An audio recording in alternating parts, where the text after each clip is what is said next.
জেনে রাখুন, হয় যে ব্যক্তি দ্বীনি ইলম হাসিল করার উদ্দেশ্য বের হয়, আল্লাহ তাআলা তার জন্য জান্নাতের পথ সহজ করে দেন।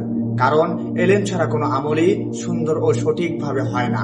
এলেম আছে তাহলে চিন্তা আছে, সঠিক ভুলের পার্থক্য আছে, জীবনের প্রত্যেকটি মোড়ে সিদ্ধান্ত নেওয়ার শক্তি আছে। আর এলেম নেই তাহলে মানুষ অন্ধের মতো চলতে থাকে, ভুলকে ঠিক ভেবে বসে থাকে। রাসূলুল্লাহ সাল্লাল্লাহু আলাইহি ওয়াসাল্লাম ইলমের মর্যাদা বোঝাইতে কত সুন্দরভাবে উদাহরণ দিয়েছেন। সুনানে ইবনে মাজাহ শরীফে 219 নম্বর হাদিসে এসেছে, হযরতে আবু যার রাদিয়াল্লাহু তাআলা আনহু বলেন, একদিন নবী সাল্লাল্লাহু আলাইহি ওয়াসাল্লাম বলেছেন, হে আবু যার, সকালবেলা কোরআনের একটি আয়াত শিখা তোমার জন্য 100 রাকাত নফল নামাজ পড়ার চেয়েও উত্তম। আর সকালবেলা ইলমের কিছু অংশ শেখা, তা অনুযায়ী আমল করো বা না করো, তোমার জন্য 1000 রাকাত নামাজ পড়ার চেয়েও উত্তম।